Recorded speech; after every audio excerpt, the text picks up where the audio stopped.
Good morning to all our delegates who have joined this all-fashion sourcing discussion on sustainability-led fashion, myth or reality.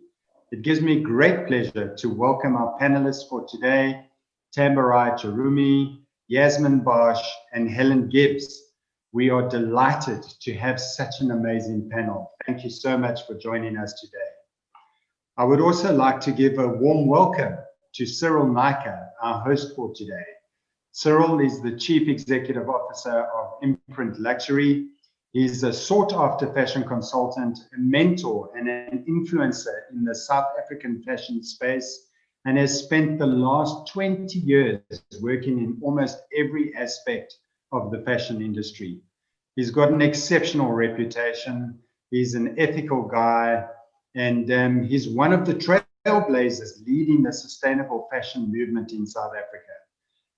Over and above that, he's a really good guy. Welcome, Cyril, and I'll hand over to you now to introduce your panel. Thank you so much, Neil, and good morning to you, and good morning to my amazing panel. I am delighted this morning because I am surrounded by such a wealth of talented women. So it's all women and myself, one thorn amongst the roses. And I'm going to introduce my panelists. And Tambarai is the co-founder of the mother and daughter design collaboration One of Each, an African luxury brand that focuses on luxury leather and African-inspired handbags designed in Cape Town and available to the world. One of Each has gained recognition in the international space, supplying over 17 outlets worldwide, including the British Museum and the George Washington University Textile Museum. Tambarai is passionate about turning creative arts into profitable business. She is also an alumni of the African Women Entrepreneur Program run by the US Department of State.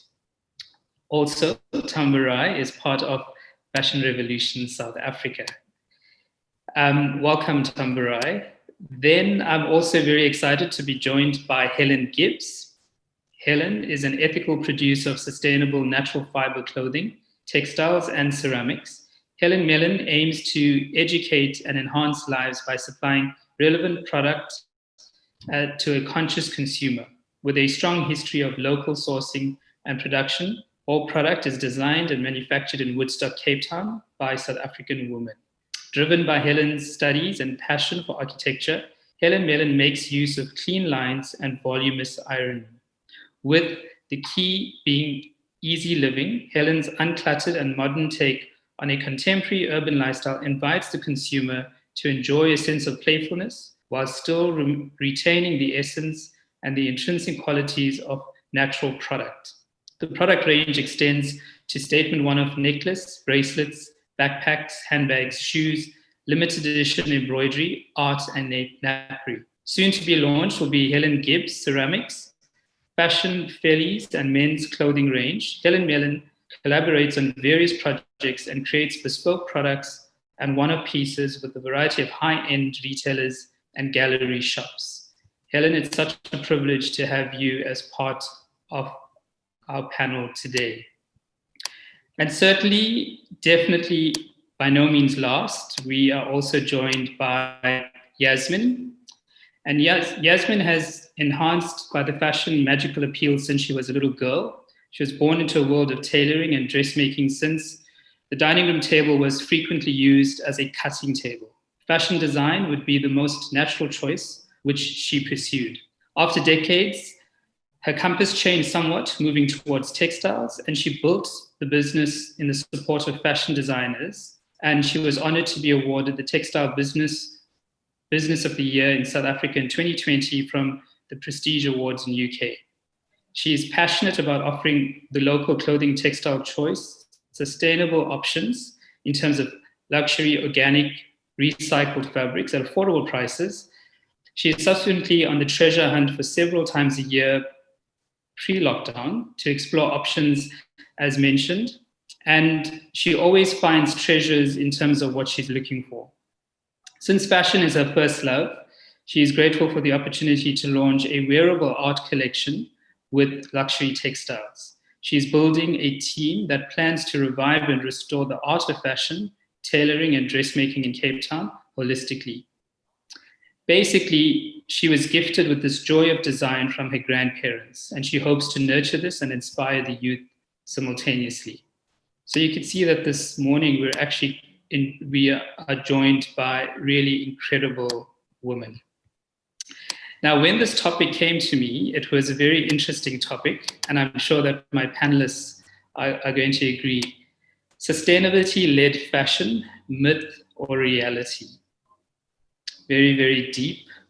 So I'm going to start by asking each of our panelists to sort of unpack what sustainability means to them. And I'm just going to go in order of my screen, and I see Tamburai first. So Tamburai, I'm going to hand over to you. What does sustainability mean to you?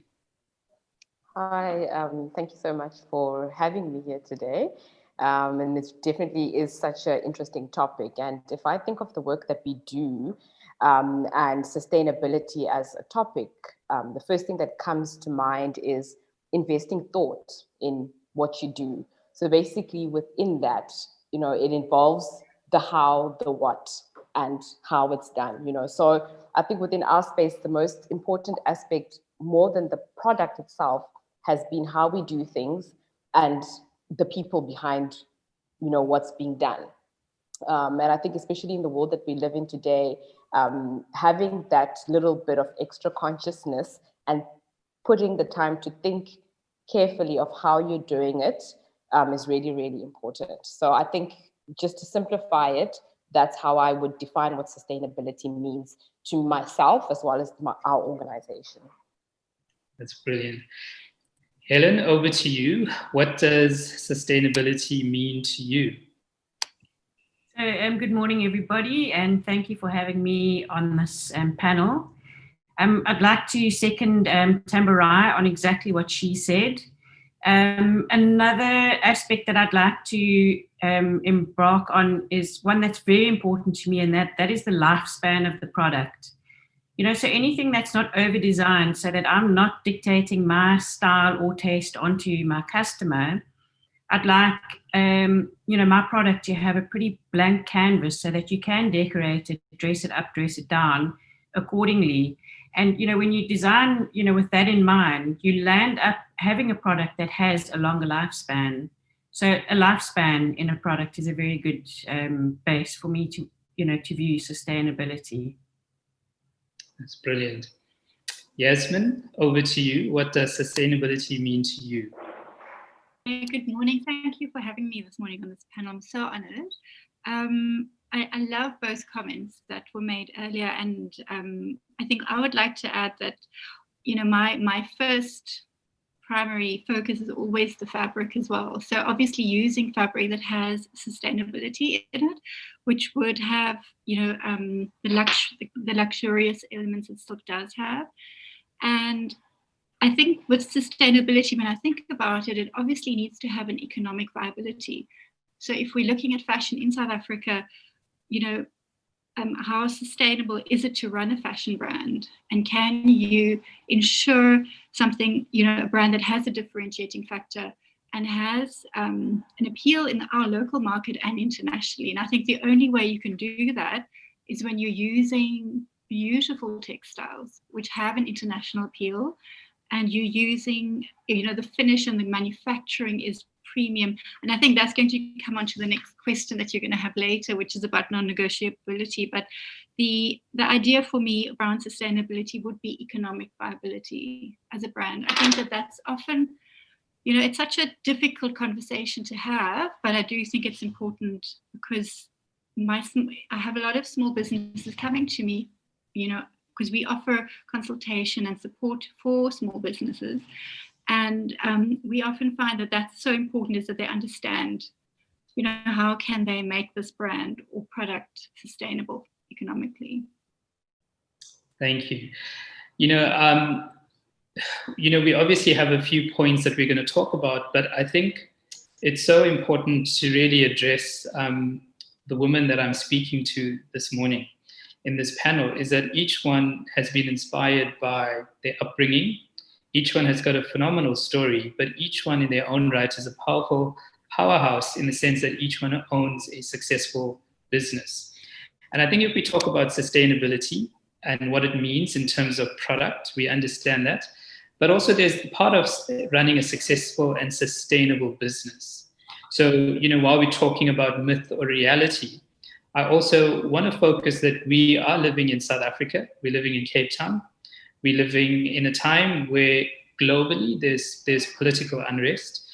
We're living in a time also where South Africa is unique in our context, political, also in terms of racial divide. But also, let's not forget, we've had load shedding, we've had water issues, and you each run successful businesses. And I want to just a few minutes, just ask you, how have you been able to keep your business sustainable during all of these trials and obstacles? And Tamara, I'll go back to you, because I know that you're a mother-daughter team, and you really work on uplifting your team that you employ. How has it been in terms of running a sustainable business for you? Thanks, Cyril. I think, it hasn't been easy, especially when you say that your focus is on the people, and I think one of the key things is that you've got to ask yourself constantly, why did I start this business? And through that, your customers are able to see the intention and what you're trying to do. Therefore, the challenging times always comes with support that you don't know how and where it's coming from. So I think there's something very powerful in, showing your customer what your intention is in terms of, saying that you've started this business, and are your intentions true? And people can feel that within your product. As much as it sounds very, it's difficult to have that tangible, but I think customers are very conscious within themselves. So I think that's how we've overcome the challenges, basically investing a lot of time in helping our customer understand why we're doing what we do. For sure. And, Helen, I know that obviously, if we focus on lockdown, and I know that you run a successful retail outlet at the waterfront in Cape Town. And obviously lockdown has had an effect on all of us, but specifically for retail and for your business. In terms of sustainability and in terms of running your business, how have you been able to just keep going and keep the momentum going with your store at the waterfront? Okay, so the store at the Watershed is open, even though it's only open 4 days a week. It has been really tough. Our first week, we still had load shedding, and that was, it really is a frustration because, you do have your customers walking in and then, oops, we just don't have the backup. But we did have backup generators that kicked in, I think it was a week later. So we were really lucky with that. It is very difficult, even without load shedding, to keep people interested. Now we've been quite lucky because we generally do have quite a good South African following, but now we have to make the product that much more fascinating and interesting to the South African consumer. So there have been lots of changes, and I think we can all do it. The Watershed is a great spot for everybody to go and pick and choose, from a huge variety of goods. For sure. And, I'm always singing up the same hymn sheet in the sense of support local, buy local. And we really need to, and this is the importance of getting people to support local brands, because they can see that it really, not only is it good for in terms of being different in terms of what we wear, but you're supporting local businesses. And Yasmin, I know that you've also got a showroom in Cape Town and you also employ teams as well. And how has this all been for you, and how has it affected your business model, and how have you been able to keep positive and keep the momentum going? We've moved online, so that was quite a pivot very quickly. I had already established that in the background, so luckily we were timeous with our online store. So I produced silk face masks and silk pillowcases. So we've been producing smaller items out of silk. And that's been quite interesting. There's been a lovely response. It's such a beautiful, easy product to sell online as well. It's not a hard sell because people understand the benefits and the value of silk. our silk face mask has actually been a game changer. People love the fact that it doesn't, you breathe easily, etc. So that's been fun. So I found that as a small business, I think, and I mean, I'm sure an emerging business, we are able to look at the challenges and we're lighter. So we're not as stuck. I think if I had over-invested in something, I might not have had the ability to be as fluid as I am. So I actually enjoy the fact that I'm light and able to adapt to the challenges. And this was a massive challenge. So I was lucky and blessed enough to stay open. A lot of the mall shops have closed in my mall. And it's really sad to see that, they couldn't sustain themselves. So there was no alternative. They had to close. So it's very sad. I think adaptability, I think all of us as Africans identify, we're on the African continent. We've been through historical challenges and we've survived. And, and really, and I'm not just saying this because it's me talking to incredible women, but just to say that hats off to you guys for pursuing your passion and running really incredible businesses during a time that's so difficult globally. So, that needs to be recognized, it needs to be mentioned, and we need to really take cognizance of that. So I don't want that just to be a throwaway comment. I really want it to resonate with each of us. When we talk about sustainability in terms of fashion, in terms of myth or reality, certainly sustainability from a fashion revolution perspective has been a very creative marketing word that a lot of brands have used in terms of selling their products, in terms of greenwashing. And I know that it's kind of frustrated a lot of us that are in the industry. And I wanted to know from you, what are your non-negotiables? When you talk about sustainability in your business as a whole, what has been the non-negotiables? And Helen, I'm going to go to you just to find out what has been the non-negotiables from your side. An absolute non-negotiable is definitely the type of fabric that I buy. I'm well known for actually spending a lot more on my fabric than I need to. It's very important that my fabric has a lifespan. So that's definitely by far my greatest non-negotiable. So if I buy cotton, I buy the best quality. If I buy linen, it's going to be from the best supplier. And that's another thing as well. I need to know where it's from. I think that's also very important. So those are my non-negotiables, is quality. Price is a bit of a painful one when you're going for quality, but I also need to know where I'm getting it from. Absolutely. And Yasmin, could I go to you to find out what is your non-negotiables? It would be fabric. So I would primarily use silk because I believe that it has enormous benefits. And those are the benefits that we communicate when we create a collection of clothing. It drapes beautifully. The wearer experiences, it's just a premium cloth. And so that would be my non-negotiable. It's just also premium fabric and luxury. Brilliant. Tambarai, what is your non-negotiable? For us, it's basically, we live in a country that has got a very interesting history. So our non-negotiable is the people aspect as well as fair labor practices, because I think it's about time that things start evolving and evolving correctly. So that's really a non-negotiable in terms of, we've got things like healthcare for our staff. If we say we're an all-woman team, an African brand that's focusing on luxury, what does that actually mean? And I think if you're changing people's lives, especially in the society that we live in, there's a lot more that can come after that. Wow. It's interesting that, all of you have spoken about fabric, the choice of fabric. You've spoken about team, people. And obviously, people make things happen.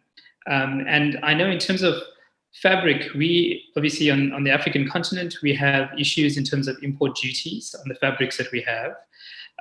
There's labor practices, and Tambarai, you just spoke about that. In terms of paying people fairly, which is a human issue in terms of who made my clothes, and the cost to planet in terms of what are we doing in terms of recycling, upcycling. So supporting local brands it's not cheap. and it obviously comes at a cost.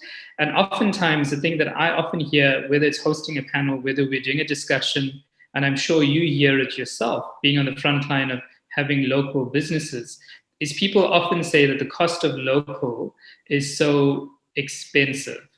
And I really want to find out, Tambara, I'm going to go to you in terms of your brand. Why is it important that people support one of each? And why is it important that they support local?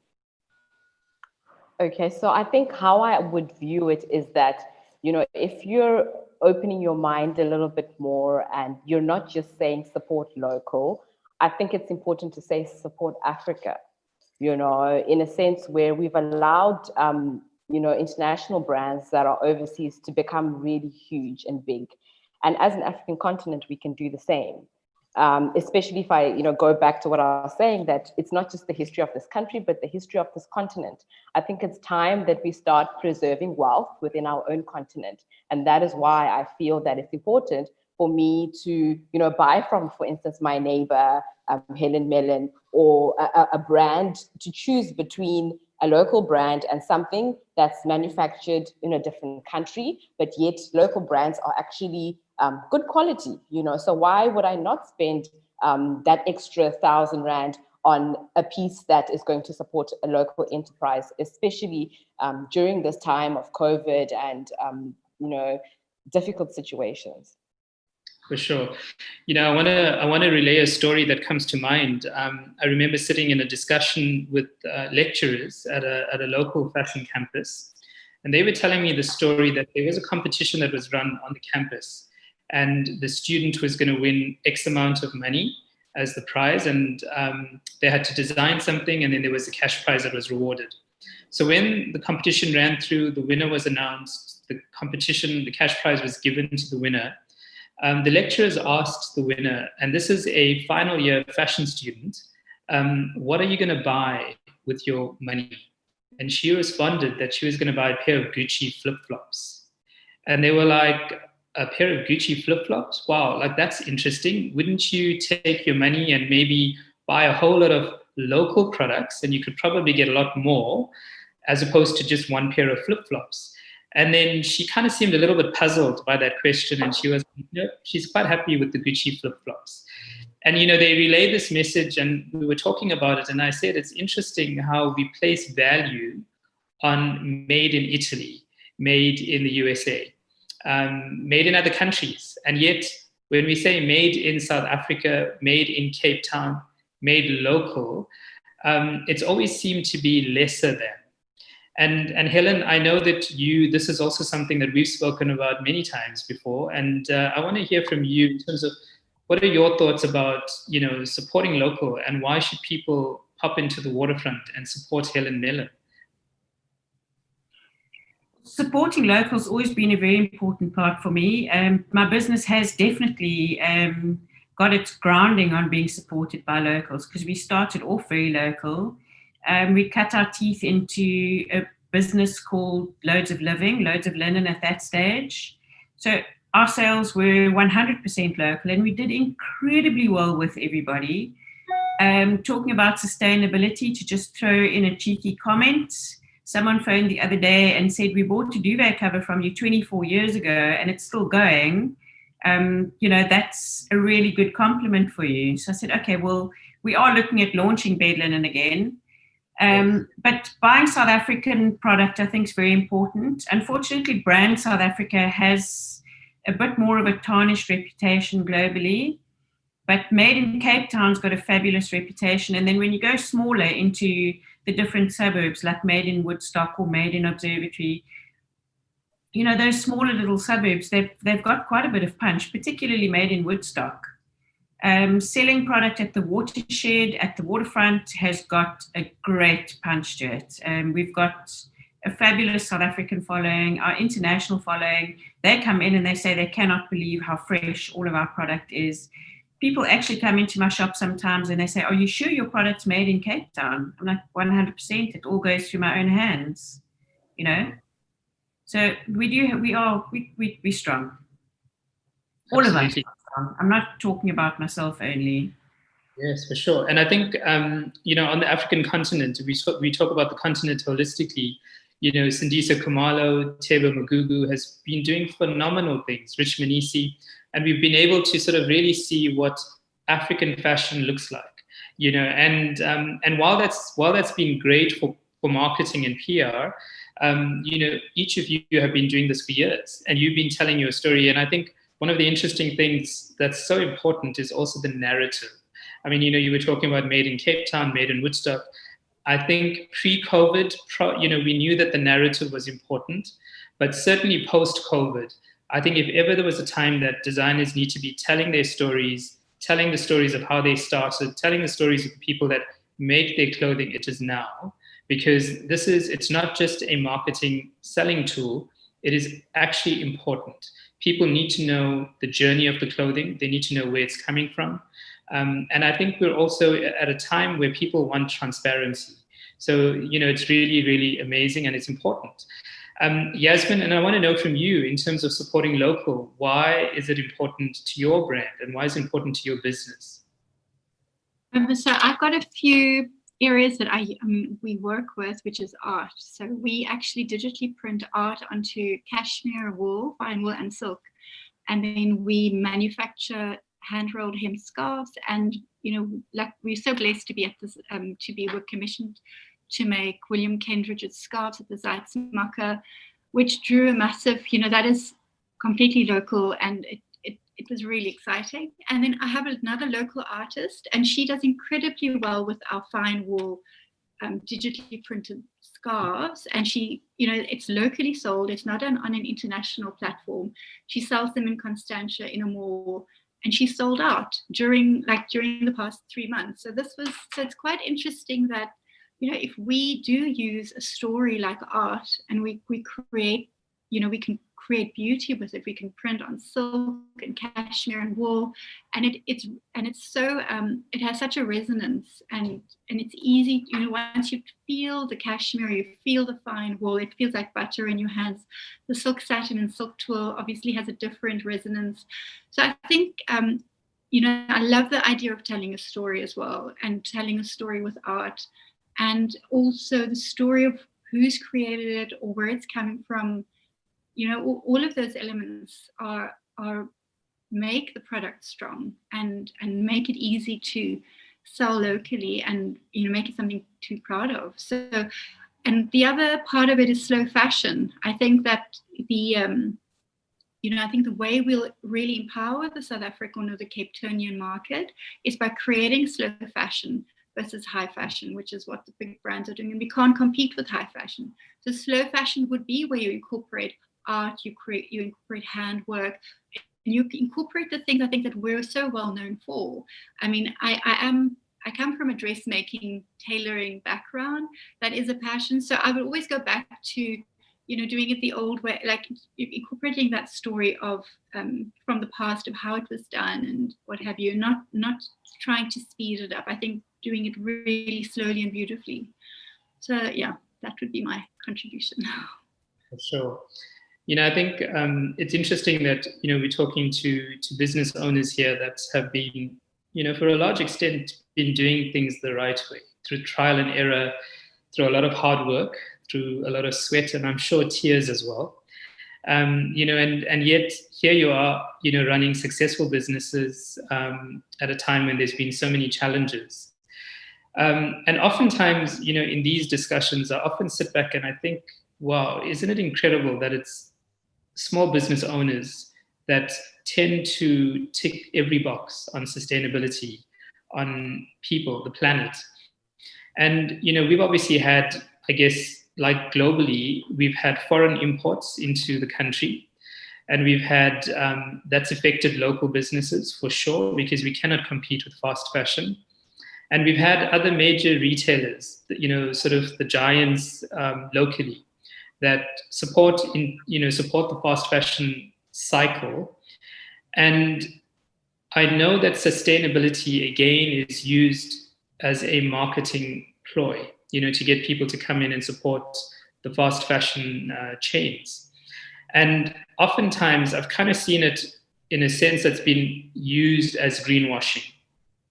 And I know that this is really sensitive because, we are talking about other brands that we go head to head. But I'm sure that running small businesses and running authentic businesses as yourselves, you probably also come up with major retailers that have been trying to either sort of look into your stores, look at what you are doing, and kind of use that to sort of sell on their side. So while we talk about sustainability and we talk about lead fashion, is it a myth or is it a reality? Is sustainability, do you think it's greenwashing in any form? Do you think that people are using it to greenwash? It's an open debate, and I'd just like to hear your views on it. So Tamburai, I'm going to go to you and just kind of find out what do you think in terms of greenwashing and the whole very contentious topic of sustainability? I think my opinion on that is, it's like anything. It's either, you could say that it's got nothing to do with just the fabric or just the people part. So I think it's about trying the best that you can to focus on which part you would like to focus on. So for instance, I cannot say that I only use ethically breathable fabrics or that kind of thing, but yet the labor practice part is wrong. And therefore, maybe I can say that the labor practice part is great, and but then yet the way that the type of materials that we use or that kind of thing. So I think it's about striking a balance, to be honest, because you cannot tick all the boxes at once. And also I think your people and brands are free to choose which boxes appeal to them, because I think when you're trying to say that you want to do everything, it can become quite difficult as well as confusing as well. So I think it's good for us as brands who are choosing to be sustainable in ways that we understand, to focus on a specific aspect first, to say, okay, this is what I can do for now while I work on other important parts, So yeah, I think like what Yasmin said about, it being the slow way of taking your time to, after all, that is what consciousness means, to really think about what you're doing and every step of the way. So I think it's there. And I think that it's important to focus on your brand and what you're doing, but also to support others that are within your industry and see how we can even help each other to say, how can I do this better, For sure. I think it's important. I think you touched on a very important point in the sense that we may not achieve all of the touch points in terms of sustainability and maybe a sustainable run business, but we can certainly try on some of them. And I know that each one of you, knowing you personally, having visited your stores, knowing your brands, I know that there are many parts of the sustainable boxes that you do tick. And while we may not all achieve everything at once, there's certainly parts that we are doing and we're getting it right. So Helen, on your side, in terms of greenwashing and specifically with the topic that we're talking about, sustainability-led fashion, myth or reality, what are your views in terms of the way greenwashing happens around sustainability? Look, sustainability is also just such a broad topic. Everybody, even in the group of the three of us panelists, we all have, our strong points in different avenues, but we all focus on the same things. We have to focus on everything because our businesses have to be run sustainably in order to succeed. I think it's going to be, everybody's definition is going to be what runs their businesses. I do think that there's a lot of, you can't say your business is sustainable if you've ordered a whole container of clothing from China. That's, what is it sustainable for? What are you representing? Yes, you might have bought a whole container of organic linen pants, but its carbon footprint is so immense that it just offsets your sustainability. But I do think that it is something that needs to be more clearly defined, so that people that are striving to run sustainable businesses can actually get there. Absolutely. For sure. And I mean, that's, carbon footprint, all of those points are so vital, and especially when you're running a busy business. Yasmin, in terms of your side, in terms of greenwashing, what are your thoughts on that? Yeah, I agree with Tambara that, we can't, and with Helen that we can't, achieve everything. And I mean, in my business, I can't use piece silk, which is a more gentle way of processing silk.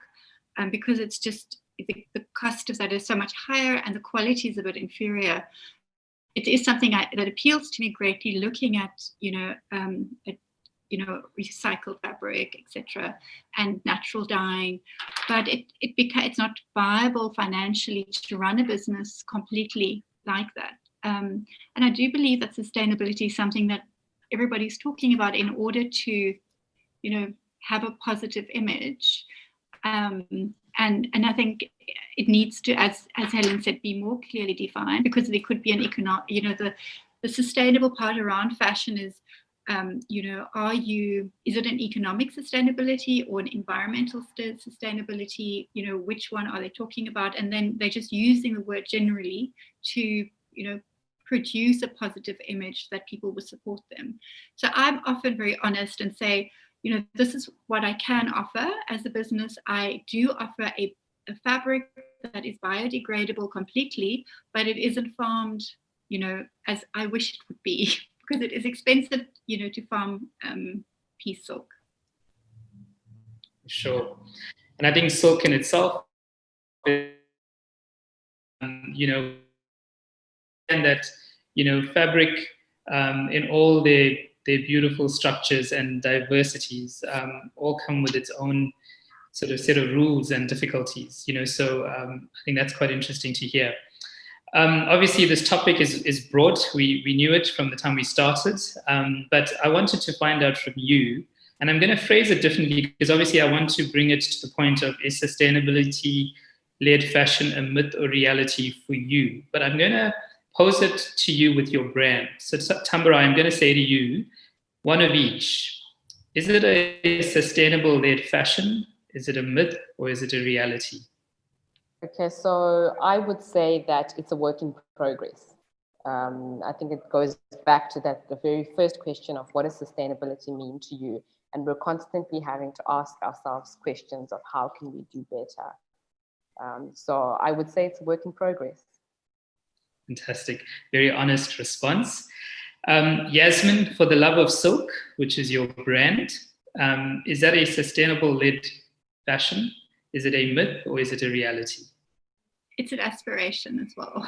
I think I am aspiring to becoming fully sustainable in South Africa.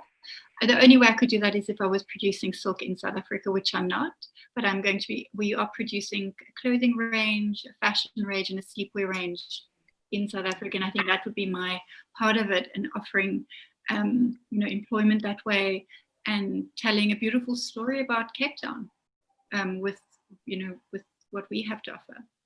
For sure. And Helen, I'm going to ask you, and I know that there's two brands to ask you about. So Helen Mellon and Gibbs, is that a sustainability-led fashion? Is it a myth or is it a reality? Well, I'd love to think it's reality because I work really hard at it. I do think that it is a constant work in progress. I don't think that you can rest on your laurels and ever think that you have arrived at a particular ending. It's something that we have to revisit and relook constantly, which is, quite important, in an ever-changing world. Then there's new technologies that come in.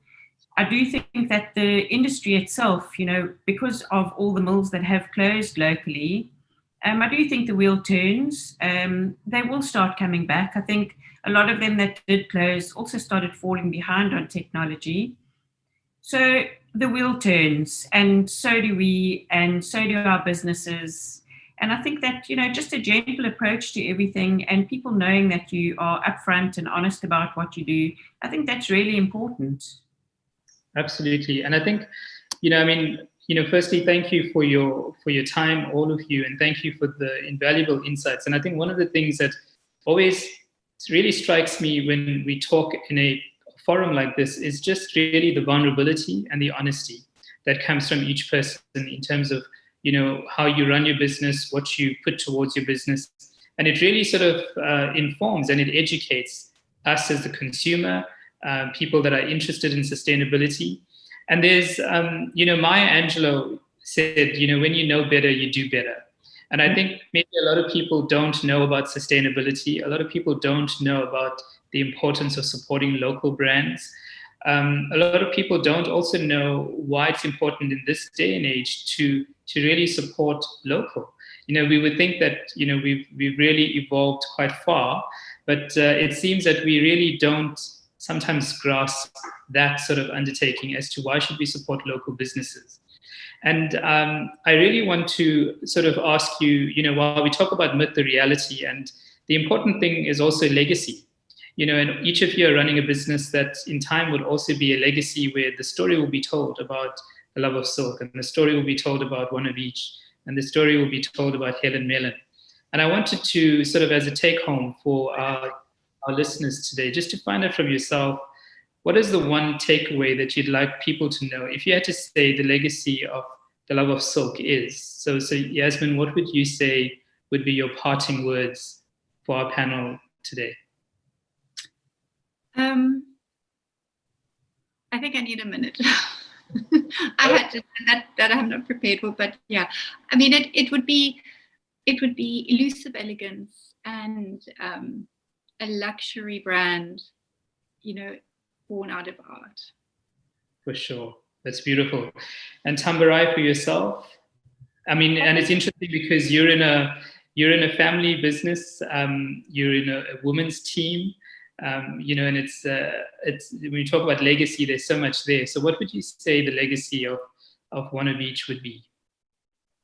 I think, as as an African business, as a Black business as well, if I can be very honest, I think it's about, normalizing excellence, normalizing the fact that, our people of color can do things that are great. And this is not something that's commonly said, but I think it's important that we change that footprint of a new sort of paving the way for a new generation to follow after, and I think to be able to do that, consistency is something that's really important. So with everything that we do, we try the best that we can to stay consistent in what we do. Absolutely. And Helen, for yourself, in terms of legacy of the Helen Mellon brand, what would you say? I'd like to just say that, my business is your canvas. I don't like to dictate my style onto anybody.